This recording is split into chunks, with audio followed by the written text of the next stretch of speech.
దేవుని యొక్క నామానికి మహిమ ప్రభావములు కలుగునుగాక. గడిచిన దినములంతా కూడా దేవుడు తన కృపలో అందరినీ కూడా క్షేమకరంగా కాపాడి మరి యొక్క పునరుద్ధరణ దినము నాడు ఆయన యొక్క వాక్యమును ధ్యానం చేయటకు దేవుడు మనకు సహాయం చేసి ఉంటున్నాడు. మన బట్టి దేవాతి దేవునికి ఆ యొక్క హృదయపూర్వకమైన వందనాలు చెల్లిస్తూ ఉంటున్నాను. అదేవిధంగా ఈ యొక్క ఆన్లైన్లో ఈ యొక్క వీడియో చూసినటువంటి ప్రతి ఒక్కరికి కూడా ప్రభు పేరిట నా యొక్క వందనాలు. మంచిది ప్రియమైనటువంటి దేవుని సంగమ, ఈ యొక్క ఆదివారము ఈ యొక్క పునరుద్ధరణ దినము నాడు వాక్యమును ధ్యానము చేయుటకు దేవుడు మనకు ఇచ్చినటువంటి అంశము theological education, knowing and doing faith. Theological సండేగా మనం చూస్తూ ఉంటున్నాము. దైవజ్ఞానిక విద్య ద్వారా విశ్వాసమును ఎదుగుట మరియు క్రియాపూర్వకముగా చేయుట అనేటువంటి అంశం మీద మనం ఈరోజు ధ్యానం చేయటకు దేవుడు మనకు సహాయం చేసి ఉంటున్నాడు. కావున ప్రార్థన చేసుకొని వాక్య ధ్యానంలో ముందు కొనసాగము. కృపగల తండ్రి, మహోన్నతుడా, మీ ఘనమైన నామమును బట్టి వందనాలు తండ్రి. ఈ రాత్రి ఈ యొక్క సమయంలో తండ్రి దేవ ఈ యొక్క వాక్యమును ధ్యానం చేయటకు మీరు ఇచ్చిన సమయమును బట్టి వందనాలు. వాక్య ధ్యానం అంతట్లో మీ యొక్క కృపను మాకు అనుగ్రహించి మీరు మాత్రమే మహిమ ఘనత ప్రభావాలు పొందుతున్నారు. యేసు నామమున ప్రార్థిస్తున్నాము తండ్రి, ఆమేన్. మంచిది ప్రియమైనటువంటి దేవుని సంగమా, ఈరోజు ధ్యానం చేయడానికి ఉన్నటువంటి అంశము మనము చదువుకుని ఉంటున్నాము. ఆ యొక్క భాగములు కూడా మనము చదువుకుని ఉంటున్నాము. కీర్తనలు 111వ కీర్తన, నిర్గమాకాండము 3వ అధ్యాయము 1-12 వచనములు, పత్రికా భాగము తిమోతి గారికి రాసిన 2వ పత్రిక 2వ అధ్యాయము 1-13 వచనములు, పరిశుద్ధ యోహాను సువార్త 12వ అధ్యాయము 20-26 వరకు ఉన్నటువంటి వచనములు మనము ధ్యానం చేయటకు దేవుడు మనకు ఇచ్చింటున్నాడు. సిఎస్ఐ దక్షిణ ఇండియా సంఘం వారి యొక్క అంశం మీద, ఈ యొక్క పాఠ్య భాగం మీద ధ్యానం చేయటకు దేవుడు మనకు సహాయాన్ని అనుగ్రహించాడు. మంచిది ప్రియమైన దేవుని సంఘం మనం చూస్తే దైవజ్ఞానిక విద్య ద్వారా విశ్వాసమును ఎదుగుట మరియు క్రియాపూర్వకముగా చేయుట అని చెప్పి మనం చూస్తూ ఉన్నాము. దైవజ్ఞానిక విద్య ద్వారా విశ్వాసమును ఎదుగుట అంటే థియోలాజికల్ అంటే వేదాంత విద్యను మనము అభ్యసించుట, వేదాంత విద్యను మనం నేర్చుకునే దాని గురించి మనం ఈరోజు చూస్తూ ఉంటున్నాము. గమనించినట్లయితే ప్రియ దేవుని సంగమా, మనం ఈ రోజులలో మనము ఏదన్నా ఒక కన్స్ట్రక్షన్, ఒక బిల్డింగ్, ఒక గృహము నిర్మించాలంటే మామూలుగా చిన్న నివాసం అయితే మనం నిర్మించుకుంటాము. అదే ఒక బిల్డింగ్ మనము నిర్మించాలంటే మనము దానిని మన ఇష్టం వచ్చినట్టుగా దానిని కడితే అది ఎంత మాత్రము కూడా నిలిచేదిగా ఉండదు. దాని గురించి చదివినటువంటి వ్యక్తి ఆ యొక్క ఇంటికి ఒక ప్లాన్ వేసి దానిని నిర్మిస్తే అది అనేక సంవత్సరములు కూడా నివసించడానికి మంచి గృహముగా ఉంటుంది. అదే విధముగా దైవజ్ఞానిక విద్య ద్వారా మన యొక్క విశ్వాసమును ఎదుగుదల అని చెప్పి మనము చూస్తూ ఉంటున్నాము. మనము దేవునిలో ఎక్కువగా ఎదగాలంటే ఈ యొక్క దైవజ్ఞానిక విద్య మనకు చాలా అవసరంగా ఉంటుంది అని చెప్పి మనం చూస్తూ ఉంటున్నాము. మనకు దాని గురించి తెలిసిన వారు చేస్తే దానిని ఎక్కువగా అభివృద్ధి జరుగుతుందని చెప్పి మనం చూస్తూ ఉన్నాము. ఆ యొక్క ఇంజనీరు దానికి ఇంటికి సంబంధించినటువంటి ప్లాన్ను వారు సక్రమంగా వేసి దానిని ఆ గృహము నిర్మించడానికి మనం చూస్తూ ఉంటున్నాము. అదేవిధంగా ఒక దైవజ్ఞానిక విద్య అంటే ఈ లోకపరమైనటువంటి మనం చూస్తే చదువు, ఆ యొక్క చదువు ద్వారా మనము ఈ యొక్క జీవితంలో ఎలా జీవించాలి, ఎలా మన యొక్క ఉనికిని చాటుకోవాలి, మన యొక్క విధి విధానాలను ఎలా మనము మార్చుకోవాలి, ఎలా జీవించాలని చెప్పి మనం చూస్తూ ఉంటాము. అదే దైవజ్ఞానిక విద్య అయితే మన యొక్క విశ్వాసమును పెంపొందించుకోవడము, ఆ దైవజ్ఞానిక విద్య ద్వారా మనము దేవుని దగ్గరికి రావడము, దేవునికి అయిష్టమైనటువంటి ఆ యొక్క పాపములను ప్రతిదానిని మనం విడిచిపెట్టి ఆయనకు దగ్గరగా ఉండేటువంటి విధముగా ఉంటాము. ఆ యొక్క దైవజ్ఞానిక విద్య నేర్చుకొని మనం విశ్వాసమును పెంపొందించుకున్న తర్వాత దానిని క్రియాపూర్వకముగా చేయాలి. ఏ విధంగా అంటే దానిని కనబరిచే విధముగా మనమందరం కూడా ఉండాలని చెప్పి దేవుడు కోరుతూ ఉంటున్నాడు. ఈరోజు మనము చదివినటువంటి వాక్య భాగంలో చూస్తే ఈ యొక్క నిర్గమాకాండము 3వ అధ్యాయంలో మనము గమనించినట్లయితే దేవుని సంగమ ఈ యొక్క భాగము మనందరికి కూడా తెలిసినటువంటి భాగమే.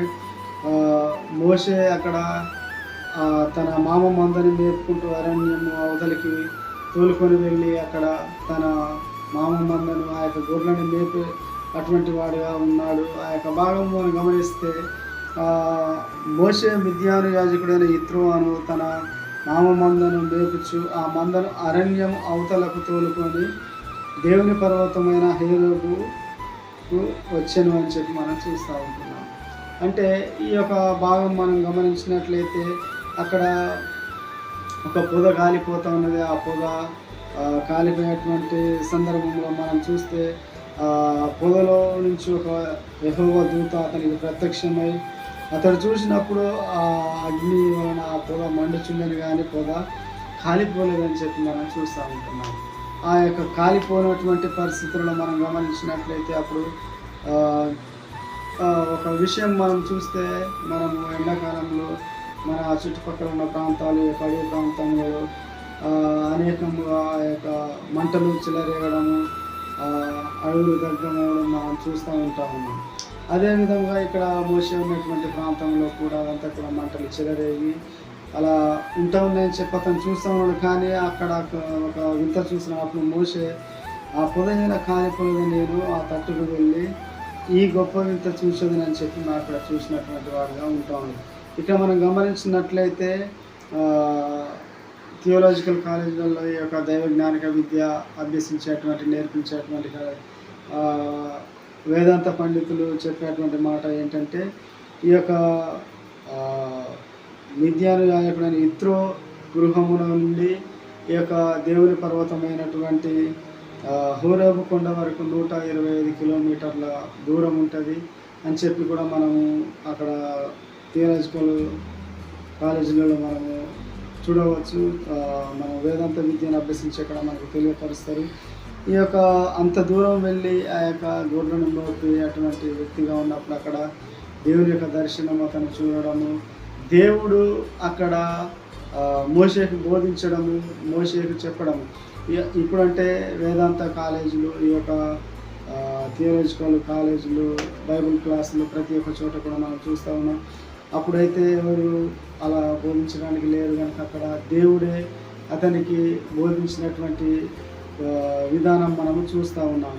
ఇంకా మనం చూస్తే దేవుడు బోధించడం ద్వారా అక్కడ మోషే నేర్చుకొని ఏం చెప్తానంటే దేవుడు నా యొక్క ప్రజల మొర నేను విన్నాను, వారు అక్కడ ఐగుప్తు బానిసత్వంలో వారు మగ్గిపోతూ ఉన్నారు, ఇవి వారిని విడిపించాలని చెప్పి దేవుడు మోషేకు తెలియపరచడము, మోషేను ఆ యొక్క ఐగుప్తు నుంచి వారిని ఆ యొక్క బానిసత్వం నుంచి విడిపించి తీసుకురమ్మని చెప్పి చెప్పడం మనం చూస్తూ ఉన్నాం. అంటే దేవుడే మోషేకు బోధించి నీవు నా యొక్క బిడ్డలను వారి బానిసత్వం నుంచి విడిపించి తీసుకురావాలని చెప్పినటువంటి సందర్భం మనం చూస్తూ ఉన్నాం. దేవుడు అతనికి బోధించి అతను వారిని విడిపించి వారిని వాగ్దాన దేశంలోనికి నడిపించాలని చెప్పబడినటువంటి రీతిగా మనం ఆ యొక్క భాగంలో చూస్తూ ఉన్నాం. ఇంకా అక్కడ దేవుడు పంపేటువంటి సందర్భంలో మోషే కూడా నేను ఎంతటి వాడు, నేను వెళ్ళలేను అని చెప్పి అక్కడ చెప్పబడినటువంటి సందర్భం కూడా మనము చూస్తూ ఉన్నాము. అక్కడ మీరు ఎవరని చెప్పాలి, మీరు ఏంటి అని చెప్పాలంటే నేను ఉన్నవాడను అనువాడను అని చెప్పి అంటే ఒక అధికారపూర్వకముగా ప్రభువారు అక్కడ చెప్పబడినటువంటి మాట మనము వింటూ ఉన్నాము. వారిని విడిపించడం కొరకు దేవుడు మోషేను ఎన్నుకొని మోషేను పిలిచి మోషే ద్వారా వారిని విడిపించడానికి దేవుడు కృప చూపినటువంటి భాగంలో చూస్తాం. అది అక్కడ చూస్తే దైవ జ్ఞానిక విద్య ద్వారా విశ్వాసములు ఎదిగాడు. ఎవరు? మోషే దేవునిలో ఎదిగి అంటుకట్టబడినటువంటి వాడుగా ఉండి ఆయన విశ్వాసంలో ఎదగటమే కాదు, దాన్ని క్రియాపూర్వకంగా చేస్తూ ఉంటాడు. ఏ విధంగా చేస్తున్నట్టే వారిని ఆ యొక్క బానిసత్వమును నుంచి విడిపించడం రావడం కొరకు మోషే వెళ్ళినటువంటి విధి విధానములు మనం చూస్తాము. దైవ జ్ఞానిక విద్య, దేవుని గురించినటువంటి విద్య, దేవుని గురించినటువంటి మాటలు ఆయన నేర్చుకొని అక్కడ వారిని ఆ యొక్క విశ్వాసంలో ఎదిగి వారి యొక్క బానిసత్వం నుంచి విడిపించి తీసుకురావడానికి మోషే ఎంతగానో ఉన్నటువంటి వ్యక్తిగా మనం ఈ యొక్క భాగంలో చూస్తూ ఉన్నాం. ఇంకా మనము చదవబడినటువంటి ఆ యొక్క పత్రికా భాగంలో కూడా గమనించినట్లయితే దేవుని సంఘం యొక్క భాగంలో చూస్తే పౌలు గారు తిమోతికి ఈ యొక్క పత్రిక రాస్తూ చెప్పేటువంటి మాటలు మనం ఇక్కడ చూస్తూ ఉన్నాం. పౌలు గారు ఏం చెప్తున్నాడంటే, నా కుమారుడా, క్రీస్తు యేసునందు కృపచేత బలవంతుడవు కమ్ము. నీవు అనేక సాక్షుల ఎదుట నా వలన వినిన సంగతులను ఇతరులకు బోధించుటకు సామర్థ్యము గల నమ్మకమైన మనుషులకు అప్పగింపును. క్రీస్తు యేసు యొక్క మంచి సైనికు వలె నాతో కూడా శ్రమను అనుభవించుమని చెప్పి ఒక భాగంలో చెప్పబడినటువంటి విధానం మనము చూస్తూ ఉన్నాము. ఇక్కడ ఈ యొక్క పౌలు గారు తిమోతికి బోధించినటువంటి వ్యక్తిగా, పౌలు గారు దగ్గర ఈ యొక్క తిమోతి యొక్క విద్యను అభ్యసించినటువంటి వాడుగా, దేవుని గురించినటువంటి జ్ఞానమును పౌలు గారి దగ్గర నుంచి ఈ యొక్క తిమోతి నేర్చుకున్నటువంటి విధానం మనం చూస్తూ ఉన్నాము. క్రీస్తు యేసునందున్న కృపచేత బలవంతుడు కమ్మ, నీవు అనేకుల సాక్షుల ఎదుట నా వలన వినిన సంగతులను ఇతరులకు బోధించటం. ఏంటట ఇక్కడ మనం గమనించినట్లయితే, నీవు నా వలన ఏ సంగతులను విన్నావో, నా వలన ఏ విషయంలో నీవు నేర్చుకున్నావో అది ప్రతి ఒక్కటి కూడా నీవు ఇతరులకు బోధించుటకు సామర్థ్యము గల నమ్మకమైన మనుషులకు అప్పగింపును. నీ తర్వాత ఈ యొక్క పరిచర్య ఇంకా కూడా ముందు కొనసాగాలని చెప్పి అక్కడ పౌలు గారు తిమోతితో మాట్లాడడం మనం చూస్తూ ఉన్నాం. ఇంకా చూస్తే క్రీస్తు యేసు యొక్క మంచి సైనికుల వలె నాతో కూడా శ్రమను అనుభవించుము. సైనికుడైన వాడెవడును యుద్ధమునకు పోవునప్పుడు తన్ను దండులో చేర్చుకున్న వారిని సంతోషపెట్టవాలని ఈ జీవన వ్యాపారంలో చిక్కుకొనడం అని చెప్పి మనం చూస్తాం. ఈ యొక్క భాగంలో గమనించినట్లయితే దేవుని యొక్క సంగమ ఇక లోతైనటువంటి విషయాలు మనము నేర్చుకోవచ్చు. ఈ యొక్క పౌలు గారు తిమోతికి చాలా విషయాలు చెప్తా ఉన్నాడు. నీవు దేవుని యొక్క పరిచర్యకు, ఈ యొక్క వేదాంత విద్యను నీవు అభ్యసించి దేవుని గురించినటువంటి మాటలు నీవు తెలుసుకున్నటువంటి వాడుగా ఉన్నావు కనుక నీకు ఆ దేవుని నమ్మితే నీకు మేలే, నీకు ఎంత మాత్రం శ్రమ రాదు, ఎంత మాత్రం బాధ రాదు అని చెప్పి నీవు తలంచుకునవద్దు అని చెప్పి ఇక్కడ చెప్పబడినటువంటి విధానం మనం చూస్తాం. నాతో కూడా శ్రమను అనుభవించుము అని చెప్తున్నాడు. దేవుని యొక్క పరిచర్య అంటే శ్రమలు, బాధలు, ఇబ్బందులు, ఇరుకులు ప్రతిదీ కూడా ఉంటుందని చెప్పి ఇక్కడ పౌలు గారు తిమోతికి ముందుగానే తెలియపరిచినటువంటి వాడిగా ఉన్నటువంటి విధానం మనం చూస్తాము. ఇంకా చూస్తే నిన్ను ఎవరైతే ప్రేరేపించి నిన్ను ఆయన పరిచర్యకు పిలుచుకున్నారో ఆ యొక్క దేవుని నీవు ఏం చేయాలంటే, సైనికుడైన వాడు ఇక్కడ చూస్తే యుద్ధమునకు పోవునప్పుడు తను దండులో చేర్చుకున్న వారిని సంతోషపెట్టవారని. ఇక్కడ మనం చూస్తే ఎవరైతే మనల్ని పరిచర్యకు పిలిచారో వారిని మనము సంతోషపెట్టేటువంటి వారముగా ఉండాలి. వారిని మెప్పించేటువంటి భక్తి మనం చేయాలి. దేవుని మహిమపరిచే విధముగా దేవుని ఉండాలి. మనం గమనించినట్లయితే ఎవరైతే సైనికులుగా పిలువబడుచున్నారో ఇప్పుడు వారందరూ కూడా కుటుంబమును, అన్నదమ్ములను, తల్లిదండ్రులను ప్రతి ఒక్కరిని కూడా విడిచిపెట్టి వారు ఇచ్చినటువంటి ఉద్యోగము వారు ఏం చేస్తారంటే దేశ రక్షణ కొరకు ఎంతగానో పడిగాపులు కాస్తూ ప్రతి ఒక్కరిని కూడా విడిచిపెట్టి వారిలో ఉన్నటువంటి బిడ్డలను మనం చూస్తూ ఉంటున్నాం. వారు ఎంతో శ్రద్ధగా యొక్క డ్యూటీ చేస్తూ ఉన్నారు. వారు ఈ యొక్క దేశమును కాపాడడం కొరకు వారికి ఇచ్చిన బాధ్యతను వారు ఏం చేస్తూ ఉన్నారంటే దాన్ని సక్రమంగా నెరవేర్చేటువంటి వారుగా ఉంటున్నారు. అంతేకాని వారి యొక్క విధులను విడిచిపెట్టి వారి యొక్క ఆనందాలలో వారు ఉన్నట్లయితే మన యొక్క దేశం ఎంత మాత్రం కూడా ఈ విధంగా ఉండడానికి ఉండదు. ఎప్పుడు మన దేశము నామరూపము లేకుండా ఉండేటువంటిది కాబట్టి సైనికులైన వారు అక్కడ భద్రముగా ఉండి దాన్ని కాపాడుకుంటూ ఈ యొక్క దేశమును ఉన్నటువంటి వారుగా ఉన్నారు కనుకనే మనమందరం కూడా సురక్షితంగా ఉంటా ఉన్నాము. అందుకనే ఇక్కడ మనం చూస్తే పౌలు గారు ఏం చెప్పినట్టే, సైనికుడైన వాడు యుద్ధమునకు పోయినప్పుడు తన దండులో చేర్చుకున్న వారిని సంతోష పెట్టవాలని ఈ జీవన వ్యాపారంలో చిక్కుకున్నాడు. నేను ఈ యొక్క సేవకు పిలువబడినప్పుడు కొన్ని బాధలు, ఇబ్బందులు, శ్రమలు వస్తాయి. ఈ యొక్క జీవన వ్యాపారంలో చిక్కుబడుకున్నాడు మరియు జట్టిమైన వాడు పోరాడినప్పుడు నియమ ప్రకారము పోరాడ ఉంటే వానికి కిరీటము దొరకదని చెప్పి మనం చూస్తాము. జట్టి అయిన వాడు ఏ విధముగా అంటే నియమ ప్రకారం పోరాడాలి. మనము ఈ యొక్క వేదాంత విద్య ద్వారా దైవజ్ఞానిక విద్య ద్వారా విశ్వాసమును మనం పెంపొందించుకోవాలి. ఆ యొక్క విశ్వాసమును మనము క్రియాపూర్వకముగా చూపెట్టాలి.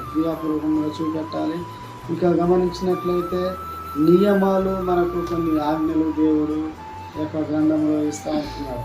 వాటిని మనం మీరకుండా దేవునికి లోబడుచు దేవుని యొక్క వాక్యమును ప్రకటించేటువంటి వారముగా ప్రతి ఒక్కరము కూడా ఉండాలని చెప్పి దేవుడు జ్ఞాపకం చేస్తాను. సంఘములో ఉన్న దేవుడు ప్రతి ఎవరమైన విశ్వాసులమైనా సేవకులమైనా సరే దేవుని యొక్క విశ్వాసములో ఎదిగేటువంటి వారముగా ఉండాలి. దేవుని యొక్క మాటలు వినేటువంటి వారముగా ఉండాలి. దేవుని యొక్క మాటలు విని శ్రద్ధతో నడుచుకునేటువంటి బిడ్డలముగా నేను ఉండాలని చెప్పి ఈ సందర్భంలో జ్ఞాపకం చేస్తున్న బిడ్డలారా, అది జట్టి అయిన వాడు పోరాడినప్పుడు నియమ ప్రకారం పోరాడాలి. ఇప్పుడు మనం గమనించినట్లయితే చాలామంది ఆటగాళ్ళని మనం చూస్తూ ఉంటాము. ప్రతిదానికి కూడా ఒక్కొక్క బౌండరీ ఉంటుంది. ఆ బౌండరీ దాటి వారు వెళ్ళి ఆ యొక్క క్యాచ్ పట్టినట్టయితే నేను క్యాచ్ పట్టి అతను అవుట్ అంటే వారు ఎంత మాత్రం కూడా ఒప్పుకోరు. ఎందుకంటే నీకున్న బౌండరీలోనే నువ్వు క్యాచ్ పడితే వారు అవుట్ అయినట్టుగా మనం చూస్తాం. ఆ యొక్క పరిధి దాటి క్యాచ్ పట్టినా కూడా దానికి ఎంత మాత్రం కూడా విలువ అనేది ఉండదు. మనం క్రికెట్ రంగంలో చూస్తూ ఉంటాం. వారు ఆ యొక్క బౌండరీస్ దాటి క్యాచ్ పడితే వారు అవుట్ ఇస్తారు, ఇవ్వడు. ఎందుకంటే అతను నియమాలు దాటి దాన్ని పట్టాడు కాబట్టి అది వారికి క్యాచ్ని ఇవ్వరు, దాన్ని అవుట్గా ప్రకటించరు వారు. ఎందుకంటే ఇతను నియమ ప్రకారము ఆడలేదు కాబట్టి అక్కడ అతనికి ఆ యొక్క శ్రమ పడినప్పుడు దానికి ఫలితం అనేది ఉండదు. అందుకనే ఏం చెప్తున్నాడు, జట్టివాడు పోరాడినప్పుడు నియమ ప్రకారము పోరాడాలి. నియమ ప్రకారం పోరాడుతుంటే ఎంత మాత్రం కూడా కిరీటము దొరకదని చెప్పి ఈ యొక్క భాగంలో చెప్పబడినటువంటి విధానంగా మనం చూస్తూ ఉన్నాము. అందుకని దేవుని యొక్క మాటలు మనము శ్రద్ధగా వినేటువంటి వారముగా, దేవుని యొక్క విశ్వాసం ఎదిగేటువంటి వారముగా నేను ఉండాలి. ఈ యొక్క వేదాంత విద్య, దైవజ్ఞానిక విద్య ద్వారా విశ్వాసంలో నేను ప్రతి ఒక్కరం కూడా ఎదగాలి. ఈ యొక్క విశ్వాసము ద్వారా మనము ఇంకా ఏం చేయాలంటే ఈ యొక్క విశ్వాసమును ఇతరులకు కనపరచాలి, క్రియాపూర్వకముగా చేయాలి. వీరు ఎవరైనా నిన్ను చూసినప్పుడు ఏమని చెప్పాలంటే మీరు దేవుని యొక్క బిడ్డలు అని చెప్పి క్రియాపూర్వకంగా తెలియపరిచేటువంటి వారుగా ఉండాలి. మనం చదవబడినటువంటి ఈ యొక్క సువార్త పాఠంలో కూడా చూస్తే పరిశుద్ధ యోహాను సువార్తలో యేసు ప్రభు వారు ఇక్కడ ఒక మాట చెప్పబడినటువంటి విధానం మనం చూస్తూ ఉన్నాం. ఏంటంటే అందుకు యేసు వారితో ఎట్లానో అక్కడ కొంతమంది వచ్చి వారిని కలవాలని చెప్పి అక్కడ అడిగినప్పుడు యేసు ప్రభు వారు ఏం చెప్తా ఉన్నారంటే, గోధుమ గింజ భూమిలో పడి చావకుండిన ఎడల అది ఒంటిగానే ఉండును, అది చచ్చిన ఎడల విస్తారముగా ఫలించును అని చెప్పబడినటువంటి విధానం మనం చూస్తూ ఉన్నాం. ఇక్కడ యేసు ప్రభు వారి యొక్క మరణ దినములు సంభవించినటువంటి భాగంలో మనము చూస్తూ ఉన్నాము. అక్కడ యేసుక్రీస్తు ప్రభు వారు అక్కడ యొక్క మాటలు చెప్పుకుంటూ అది చావకుండా ఉండిన ఎడల ఒంటిగానే మిగిలిపోవును. కాబట్టి అది ఏం చేయాలంటే భూమిలో ఆ యొక్క గింజ విత్తబడినప్పుడు చనిపోవాలి. అది తర్వాత ఏమైందంటే అది మరలా మొలకెత్తి అనేక గింజలను ఆ యొక్క చెట్టు ద్వారా రావడాన్ని మనం చూస్తాం. నేను ఇలాగే ఉంటే ఎంత మాత్రం కూడా మీకు ప్రయోజనం కాదు, నేను మరణించి మరలా పునరుద్ధానం చెందితే మీకు రక్షణ అనేటువంటి మాటలు భాగంలో మనం చూసేటువంటి వారంగా ఉంటాం. ఇంకా నీవు ఈ యొక్క వేదాంతాన్ని విద్యను అభ్యసించి దైవ జ్ఞానమును నీవు పొంది ఇంకా మనము చూస్తే తన ప్రాణమును ప్రేమించేవాడు దానిని పోగొట్టుకోండి, ఈ లోకంలో తన ప్రాణమును ద్వేషించేవాడు నిత్య జీవము కొరకు దానిని కాపాడుకొని దానిని మీతో నిశ్చయముగా చెప్పుచున్నానని ఒక భాగంలో మనం చూస్తాము. ఈ యొక్క లోకంలో మనము ఈ యొక్క వేదాంత విద్యని అభ్యసించినటువంటి మనము దేవుని యొక్క జ్ఞానము మనం పొందుకున్న మనము విశ్వాసంలో ఎదిగిన మనము దానిని మనము క్రియలలో చూపెట్టాలని నా యొక్క ఈ యొక్క సువార్త మాటలు చెప్పడం ద్వారా లేదంటే ఇతరులకు దేవుని గురించి తెలియపరచడం ద్వారా నా యొక్క ప్రాణము పోతుందో లేదంటే నాకు ఏమైనా ఇబ్బంది కలుగుతుందో అని చెప్పి కొన్నిసార్లు అనుకుంటారు. అందుకని దేవుడు ఏం చెప్పిన తన ప్రాణము రక్షించుకునేవాడు కానీ పోగొట్టుకున్నాడు. తన ప్రాణమును ద్వేషించేవాడు క్రియలలో చూపించి నా యొక్క పరిచర్య ముందు కొనసాగేటువంటి వారు ఎవరైతే ఉంటున్న వారందరికీ కూడా వారి యొక్క ప్రాణాలను రక్షించుకుని నిత్యరాజ్యం కొరకు వారు నిత్యరాజ్యాన్ని స్వాతంత్రించుకుందరని చెప్పి ఒక భాగంలో చూస్తాం. కనుక దేవుని యొక్క సంఘం మనం చూస్తే దేవుని మాటలు మనము వినేటువంటి వారముగా ఉండాలి, దేవునిలో ఎదిగేటువంటి వారముగా ఉండాలి. మనము చూస్తే మోషే జీవితంలో కూడా ఆయన సకల విద్యలలో ప్రావీణ్యం పొందినటువంటి వారుగా ఉన్నాడని చెప్పి మనం అపోస్తల కార్యంలో 7:22 చూస్తాం. అక్కడ దేవుని గురించినటువంటి జ్ఞానము ఆ యొక్క మోషే పొందుకొని ఆయన వారిని అరణ్యం నుంచి విడిపించి ఆయన దేవుని దగ్గర నేర్చుకున్నాడు. మరలా విశ్వాసం పెంపొందించుకొని వారిని విడిపించాడు. ఇక పౌలు గారు తిమోతికి చెప్పబడినటువంటి భాగంలో తిమోతి పౌలు గారి దగ్గర నేర్చుకుని దాన్ని క్రియాపూర్వకంగా చేయాలి.